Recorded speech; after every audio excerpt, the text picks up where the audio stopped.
Manolo Garrido conversa amb gent de la Llacuna.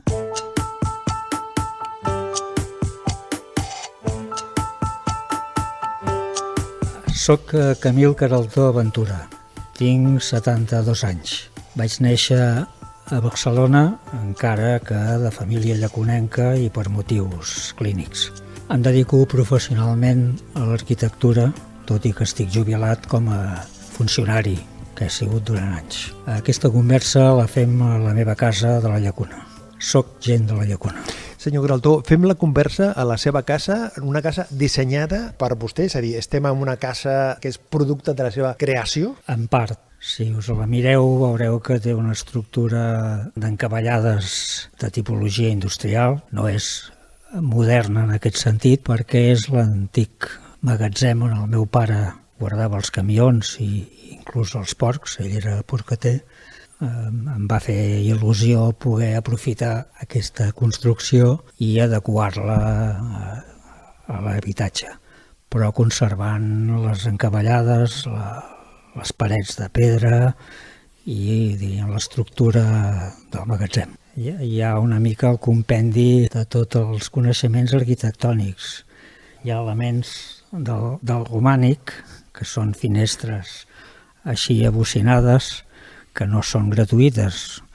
Hi ha parets de pavès, recordant l'arquitectura racionalista. Hi ha molt de formigó vist, que l'he fet a partir de les fustes antigues de la pròpia construcció. Hi ha paviments fets amb les rajoles de la coberta, que simulen els paviments de les masies. En el fons, diríem, aquí hi ha tota la història de l'arquitectura que un ha anat acumulant i que la disfrutes a diari. Si li pregunto per la seva infantesa, lògicament es vincula ràpidament a la Llacuna?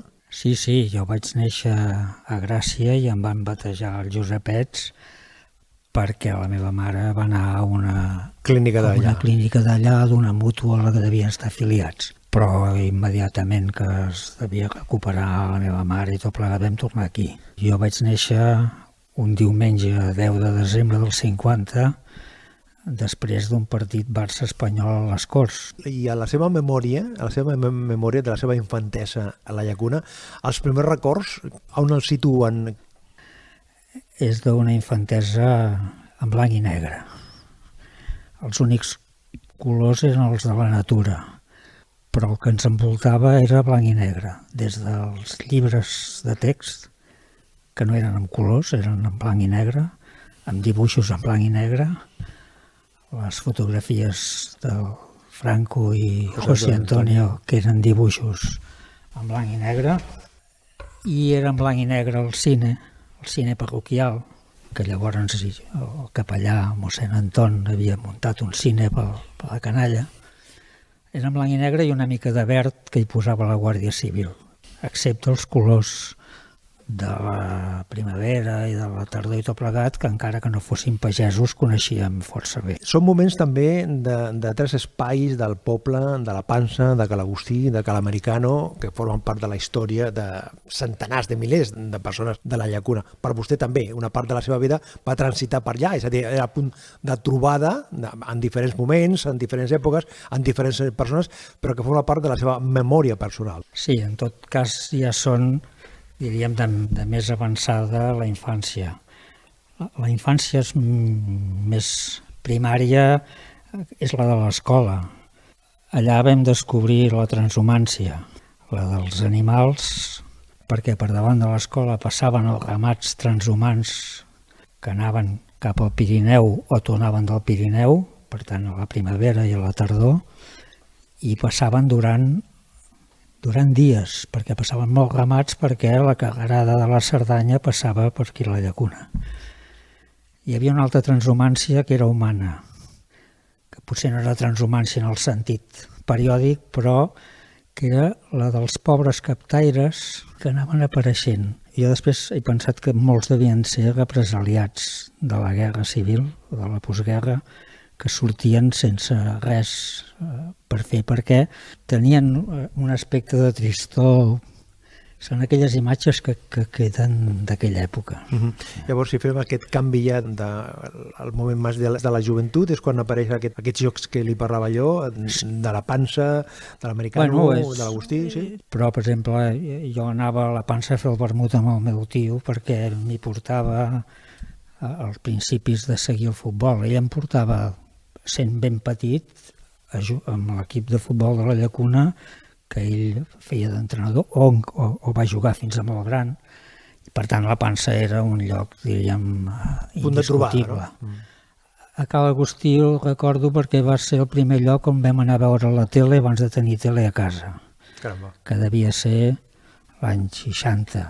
A casa vam tenir televisió bastant aviat, però els primers programes que anàvem a veure el dissabte a la nit, que feien un programa musical, que en deien La Noche del Sábado, em sembla, que sortien els cantants de l'època i anàvem amb la mare i fèiem un cafè amb llet i veiem aquell programa perquè era la tele.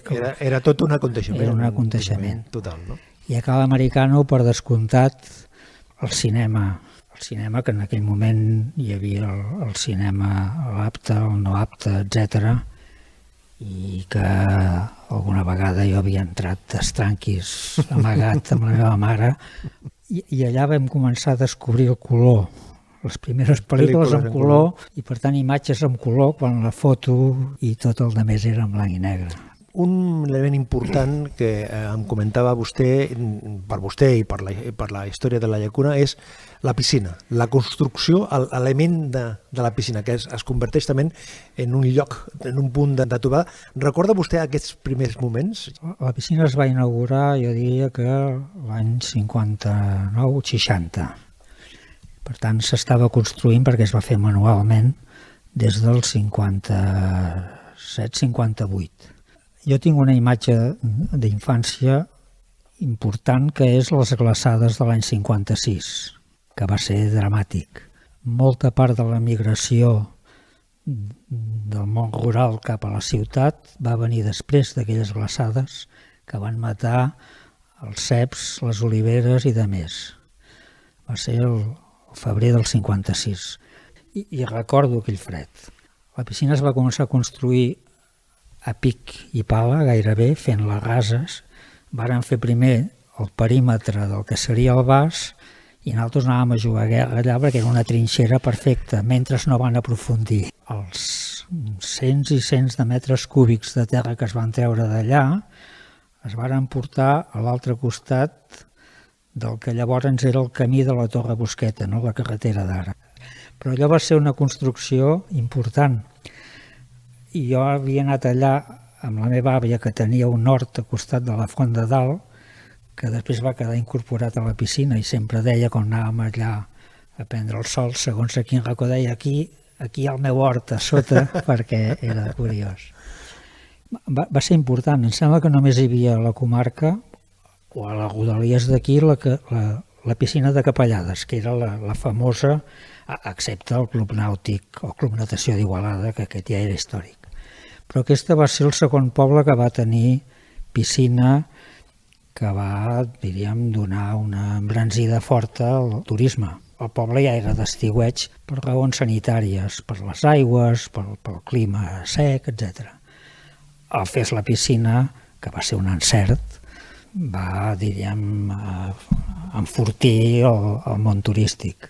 I la inauguració de la piscina va ser un espectacle importantíssim. Va venir gent del Club Natació Igualada, va venir un club alemany, em sembla recordar, hi va haver un partit de waterpolo, que era una cosa inaudita, llavors no devíem saber ni que existís nosaltres.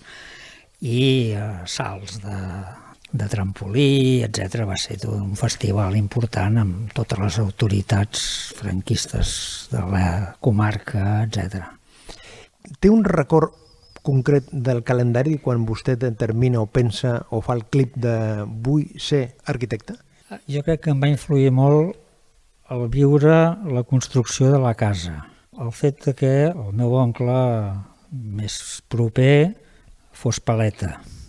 Que jo tingués una certa facilitat pel dibuix, ja des de molt petit. Molts llibres de l'escola i tot plegat estan plens de dibuixos i de més. Per tant, jo crec que ja tenia ja estava una mica encaminat. Però va ser quan vaig anar a Vilafranca del Penedès. Jo vaig fer l'ingrés, el primer i el segon curs de batxillerat amb el mestre d'aquí a la Llacuna, Ismael Santapau, de gran record. Era un home d'una cultura potent i de més. Vaig descobrir al cap dels anys, al anar a visitar de jubilat, que era un mestre republicà depurat de Castelló cap aquí. Cosa que intuïem que alguna cosa passava perquè a l'escola tot era castellà, però en canvi al sortir fora d'excursió i tot plegat, les seves exclamacions i la seva forma d'expressió era en català. A partir del tercer curs de batxillerat vaig haver d'escollir entre que havia de marxar d'aquí. Va ser una de les primeres vegades que a casa ja em van deixar escollir, perquè podia anar a Igualada o a Vilafranca. I vam anar a visitar els dos col·legis i jo vaig escollir Vilafranca. I allà vaig tenir un professor de dibuix molt bo, que ens va començar a fer dibuix lineal i fer dibuixos d'obres i de coses d'aquestes que em van acabar de despertar més l'interès per fer plànols i de més. I això va ser una decisió directa, personal de vostè, o també va rebre el consell, l'orientació de la seva família, dels seus pares en algun moment, o va dir el que tu vulguis? El meu pare va fer tot el possible perquè jo seguís el negoci d'ell, que ell havia pujat. El pare del meu pare, el meu avi Gil, havia comerciat anant amb carro als mercats i havia començat a comprar i a vendre bestiar i tot plegat. El meu pare va seguir aquesta trajectòria, arribar a tenir camions i a tractar amb els grans industrials del món càrnic. I ell, evidentment, volia que jo seguís el seu negoci. La meva mare tenia moltes ganes de que jo estudiés. El que fos. És a dir, quan jo vaig acabar el batxillerat elemental, que en deien llavors, que era el quart curs i revàlida, que es feia als 14 o 15 anys, el meu pare devia esperar ja que parés. La meva mare devia barallar-se sanament amb ell perquè devia dir, home, com més cultura tingui millor i que el nen estudiï ja decidirà. La meva mare sabia segurament que la meva afició anava cap a l'arquitectura. El meu pare va intentar, per no dir que no estudiés, que estudiés veterinària. I l'excusa per dir que no era que llavors només es podia estudiar veterinària a Saragossa. I evidentment anar a Saragossa era massa. Ell es va haver de, diríem, resignar, tot i que jo sempre vaig ajudar-lo quan tenia festa, quan feia vacances. És més, quan jo estudiava, el meu pare cada dimarts baixava a mercat a Barcelona, a Llotja, que era on es feia el mercat del bestiar i del gra, a baix a la borsa. Jo, sagradament, si no tenia un examen, deixava la classe d'aquella tarda i jo baixava a fer-li companyia. Jo ja des de molt petit havia seguit el meu pare. Jo coneixia el negoci, el regateig dels mercats amb molta profunditat. O sigui, no m'hagués sigut difícil per coneixement seguir-lo. Potser per caràcter sí, no era tan comercial com ell. I tot aquest procés que vostè està estudiant per ser arquitecte, sempre la llacuna pel mig, en el sentit emocional també. Jo la meva relació amb la llacuna no era a part d'emocional i sentimental, era real, perquè jo venia cada setmana aquí. Jo vaig començar a jugar a futbol amb els juvenils aquí a la llacuna i vaig seguir amb el primer equip durant un temps. Jo llavors vivia a casa d'una tia meva de Badalona. A través d'un familiar d'ella em anava a entrenar amb l'Artiguença, que era un equip molt bo de Badalona, per venir a jugar a la llacuna. Venia a jugar durant molt de temps amb el Ramon Víctor, que descansi en pau, i havíem jugat junts, jo de mig volant i ell d'extrem. Va ser en un partit de festa major, i em sembla recordar exactament jugant amb el primer equip contra el Carme, em sembla que era. En aquell partit, malgrat jo crec que... Van guanyar? Sí, vam guanyar. Guardo una foto i un banderí, em sembla. Sí. Però vaig tenir una certa distracció perquè a la banda hi havia unes noies desconegudes. Normalment les noies estiuejantes eren conegudes, les del poble amb les que sortíem i fèiem els primers guateques d'aquella època, per tant ja eren les habituals, però 3 dels jugadors que jugàvem ens vam fixar amb 3 noies que hi havia allà a la banda, de tal forma que després a la tarda, a l'hora del ball, cadascú es va espavilar. Jo, la que vaig triar a primera vista, segueix sent la meva dona d'ara. Per tant, l'amor en el sentit de l'amor de la teva vida que diuen, sí, va ser llavors i dura, afortunadament. Clar, aquesta combinatòria, no?, del futbol, la festa major, no? I poder consolidar aquella primera vista en un ball, i com que la festa major dura 3 dies o 4, doncs tens 3 o 4 dies per intentar d'allò, i després el fet de que ella estava aquí ocasionalment a casa d'uns tios d'ella, però ell era de Barcelona i jo anava a estudiar a Barcelona i va ser més fàcil, diríem, mantenir una relació durant anys. Si jo li demano un parell de fotos de la seva activitat professional d'arquitectura, em destacaria aquests 2? És complicat perquè amb una carrera tan dilatada de tants anys, però li proposo aquest repte. Ja com a professional, tinc alguna obra aquí a la Llacuna, diríem, de la que tinc molt bon record. Jo vaig començar la carrera, érem 3 arquitectes agrupats i que ja des d'estudiants i que vam anar fent feines. Vam fer una discoteca a l'autovia de l'Ametlla, poc després d'acabar la carrera, que va ser un repte important. Vam anar bastant a discoteques per professionalment entendre com funcionaven en aquell moment. I després perquè era un tipus d'obra en la que el reclam de l'arquitectura des de fora era important. Per tant, allà vam experimentar amb unes formes piramidals i tot plegat que ens van permetre fer una obra novella, diríem, però que em sembla que encara existeix, més o menys transformada, suposo que estic parlant de l'any 77 o així. I després vaig fer una obra de la que no estic satisfet. El pare em van donar un premi, que era una gasolinera per a la família Baquer, amb els que jo vaig fer bastantes obres, ja amb el pare, el Manel Baquer, i després amb la seva filla, amb la Maria. Em havien encarregat una vegada que els fes una gasolinera a Lliçà d'Amunt. Em deixaven bastant, diríem, fer a mi. El Ramon Víctor, el marit de la Maria, a part de que em tenia pressi perquè jugàvem a futbol, sempre em deia: ens has de fer un dibuix d'aquells teus, amb el sentit de dir, si ens fas un dibuix d'aquells teus estarem contents. Per tant, això em donava una certa llibertat. Tot i que en allà vaig voler experimentar un tipus de coberta de la gasolinera en la que no hi hagués cap pilar, tipus tribuna de camp de futbol.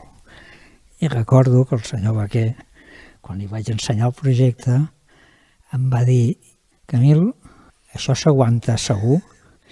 Jo havia contractat una empresa d'estructures de Pamplona que eren especialistes en malles especials, que jo havia après una mica amb un catedràtic que vaig tenir a l'Escola d'Arquitectura, el Margarit, a part de gran arquitecte, gran poeta, i que ens havia explicat en aquell moment que eren els principis de les malles espaials, vaja. I vaig voler fer una malla d'aquestes aguantada per darrere la gasolinera de tal forma que era una tribuna, una cosa espectacular. El senyor Baquer no s'ho va creure que s'aguantés i em va dir: aquí has de posar pilars.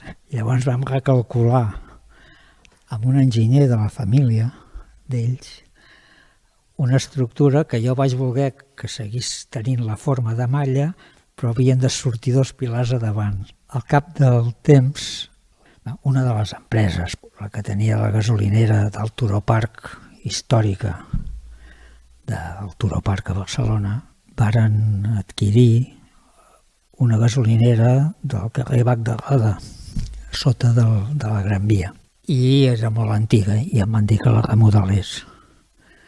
I el Ramon Víctor, que en aquell moment es cuidava una mica d'això, em va dir, fes un dibuix dels teus.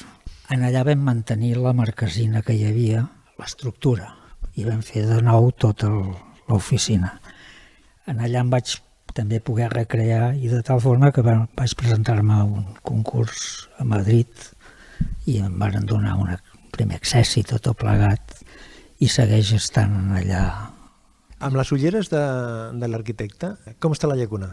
Globalment, com el veu un arquitecte? La situació arquitectònica està bé, s'han de recuperar, evidentment hi ha cases que estan recuperant, hi ha cases buides, això és un repte, no? Suposo que no només per la llacuna, sinó per la majoria de poblacions, recuperar que aquestes cases que estan buides reformin i siguin habitables de nou, no?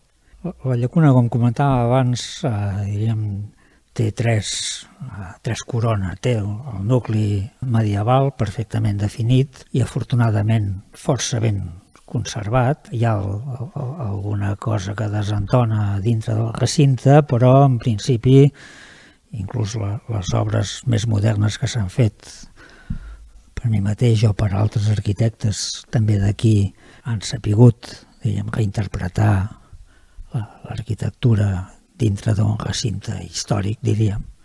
Després hi ha el que en diem l'Eixample, que seria aquí on estem, que ja està fora de muralles i tot plegat, on ja hi ha elements notables, però hi ha, diríem, les influències dels anys de postguerra i 60s en els que hi havia no excessiva preocupació pel nivell arquitectònic.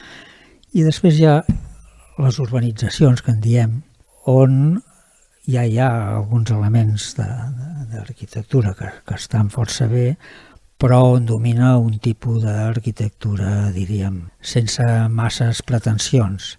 Abans he dit, la Llacuna és un poble d'estiueig històric, però és d'un estiueig d'unes classes mitjanes, i excepte alguna arquitectura neomodernista com a Cal Nin i tot plegat, no hi ha l'arquitectura que trobem a Vallgorguina o en els llocs d'estiueig de la burgesia catalana, i en el paisatge encara estem, diríem, controladament controlats. Parlant de fortaleses, des de la vessant de la seva responsabilitat de president del Centre d'Estudis Llacunenc, la Llacuna és un poble amb fortaleses socials, culturals, perquè és un poble amb molta activitat, té un gruix bastant destacat d'entitats, i és un poble que, jo li parlo per la meva experiència, que em vas preguntar i trobes camins que et porten a la història vinculada a la història i al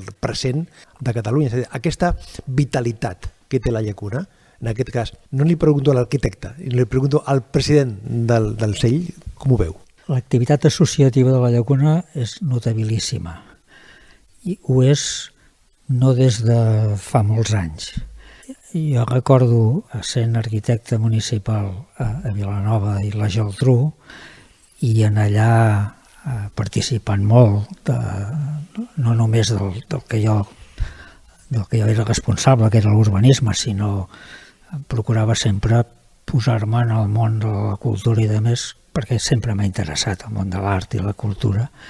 I més d'una vegada, en alguna comissió en la que es discutia sobre el nomenclàtor o posar noms i tot plegat, i començaven a sortir que si tenim els bordegassos, tenim els balls de bastons i tot plegat. I jo sempre els deia, teniu 60.000 no sé quants habitants i teniu tantes associacions. I doncs mireu, la Llacuna som 900 i no en tenim tantes, però quasi bé. Però en canvi tot això, quan nosaltres érem petits, no existia. Abans de la guerra hi havia hagut ball de bastons, hi havia hagut bastoners a la Llacuna, com a activitat, diríem, Cultural, folclòrica, folclòrica. cultural pròpia. Després de la guerra em sembla que ja no van aparèixer.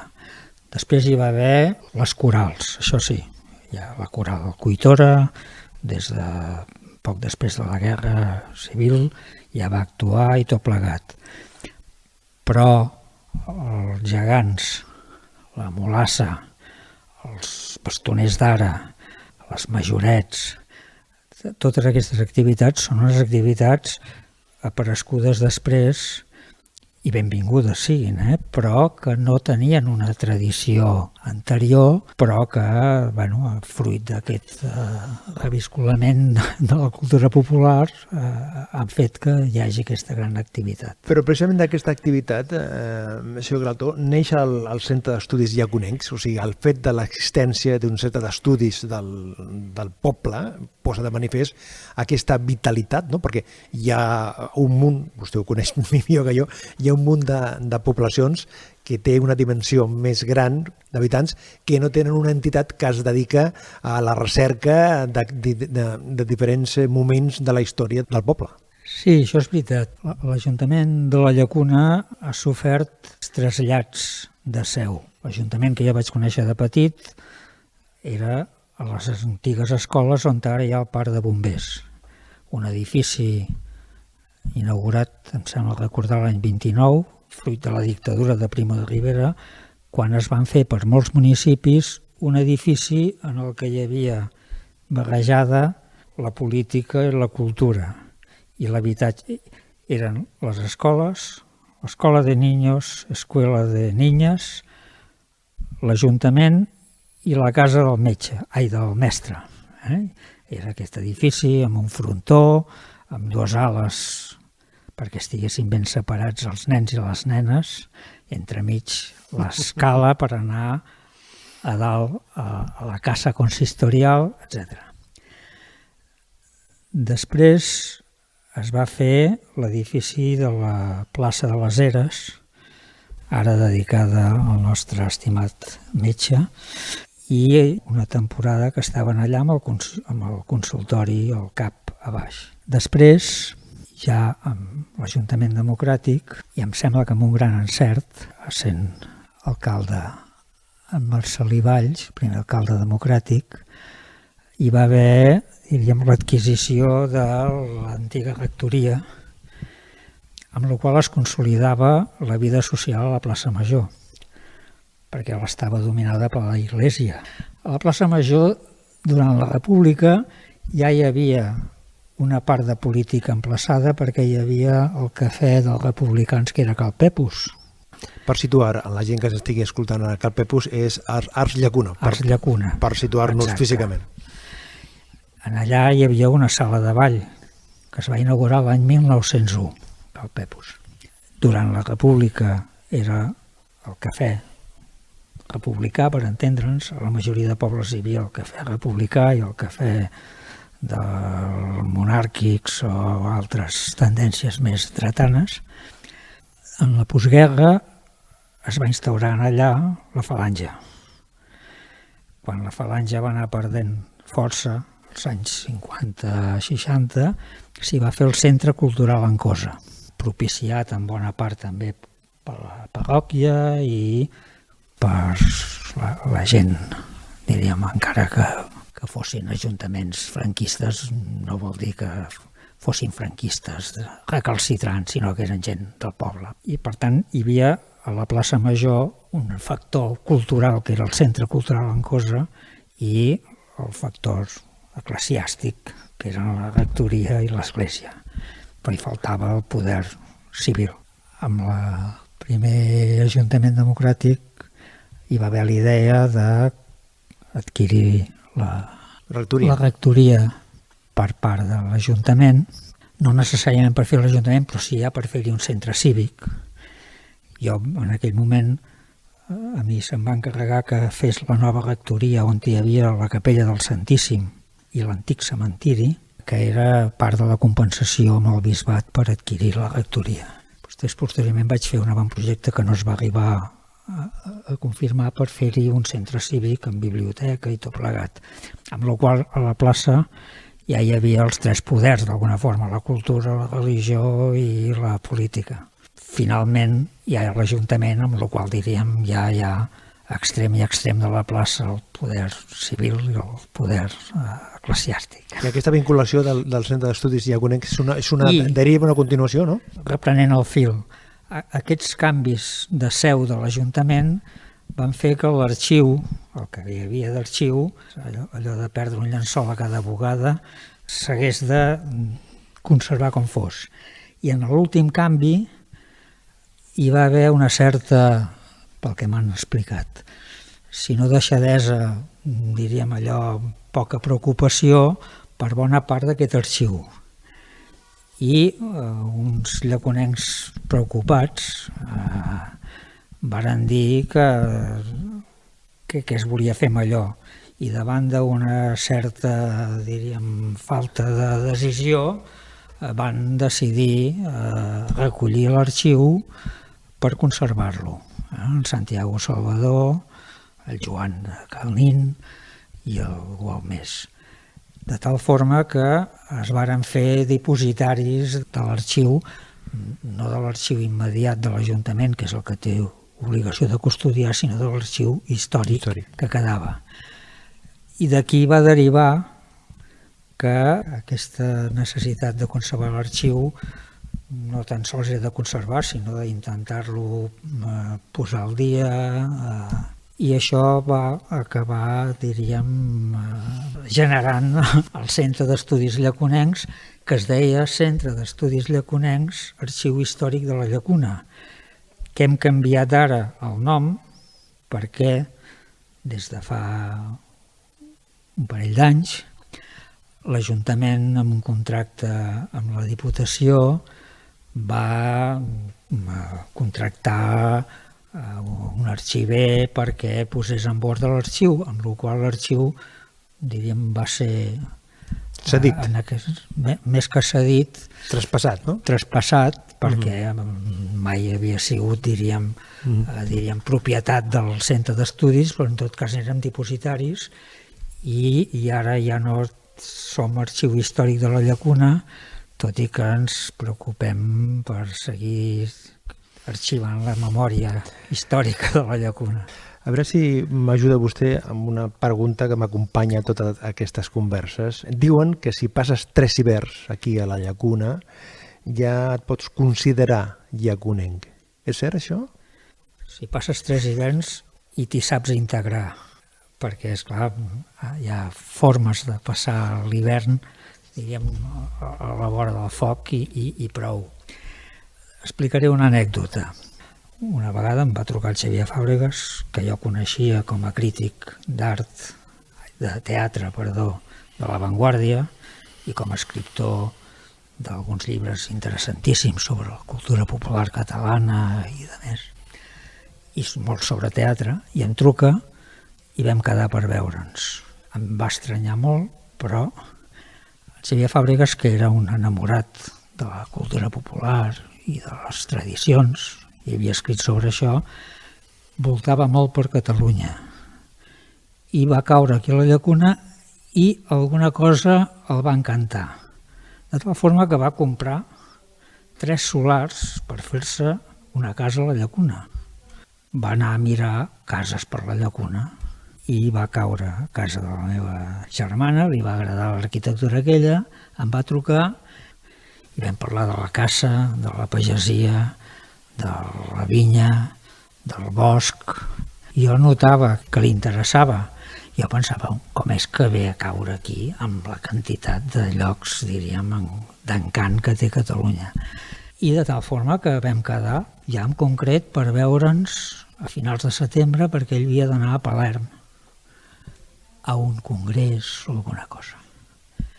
I el dia 11 de setembre a Palerm va morir d'un atac de cor. I jo vaig fer un article necrològic a l'Encosa d'aquella fira parlant del llaconenc que no va arribar a ser-ho, perquè estava segur, i em va saber greu, evidentment, per la mort d'una persona il·lustre de la cultura catalana, però pel que hagués pogut representar per la Llacuna tenir en Fàbregas aquí. hauria sigut un revulsiu cultural de primer ordre. És a dir, que el tema del calendari no afecta tant, sinó que és allò que deia vostè, la voluntat de vincular-te a la població més enllà de si passes les circumstàncies del fred, que és complicat per a algunes persones. La frase té el seu encant, en el sentit de dir fa falta un mínim, si no, no seràs allò ben Ja rebut. conec. Però he volgut explicar aquesta anècdota perquè segur que he passat gent per la llacuna que no han arribat a sentir aquestes emocions o aquest encant del paisatge i, per tant, lliurement han pogut canviar de lloc i tot plegat. El magnetisme a vegades va per camins especials. El Salvador Espriu va escriure un poema, molts poemes, i en Ramon va agafar un d'aquests poemes i va posar música. He mirat aquesta terra, és el títol que li va posar a ell, és el títol de la peça que vostè ha triat. En Ramon, que m'explicava, jo no ho sabia, que va ser del munt d'artistes del moment, del seu moment, que van passar per les activitats culturals i musicals d'aquí de la Llacuna, que va estar cantant precisament a la piscina que comentàvem abans. La tria d'aquesta cançó és per la figura d'en Ramon o pel que explica del poema d'Espriu? Tot plegat. Quan vas comentar que havia de triar una cançó, les primeres que et venen són les cançons de l'època de joventut, ballables, cançons que tenen una fama indiscutible, des del Simon i Garfunkel, els Beatles o Rollins, però com que he intentat entendre quina és la filosofia de gent de la Llacuna, vaig intentar buscar alguna cosa que tingués a veure amb aquesta filosofia. Em va semblar que aquesta agafa el vessant del sentiment per la terra, soc de la Llacuna o soc d'aquesta terra, i he mirat aquesta terra i has vist com ha estat de maltractada des del punt de vista polític, però que en canvi té aquest missatge també una mica d'optimisme, que aquesta terra ben mirada et pot acollir bé i ben defensada pot arribar molt lluny. Camil Carretó, gràcies per compartir aquesta estona amb nosaltres i ens quedem amb en Ramon mirant aquesta terra. Gràcies. Molt bé, gràcies a tu. Quan la llum pujada des del fons del mar a llevant comença just a tremolar.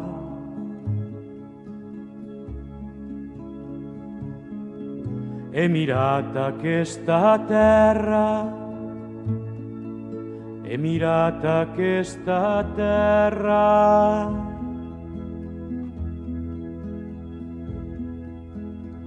Quan per la muntanya que tanca el ponent el falcó s'enduia la claror del cel. He mirat aquesta terra, he mirat aquesta terra.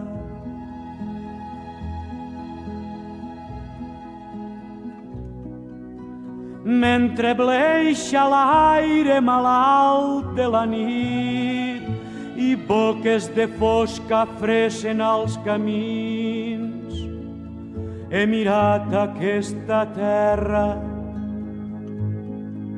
he mirat aquesta terra. Gent de la Llacuna parlant de la vida amb Manolo Garrido.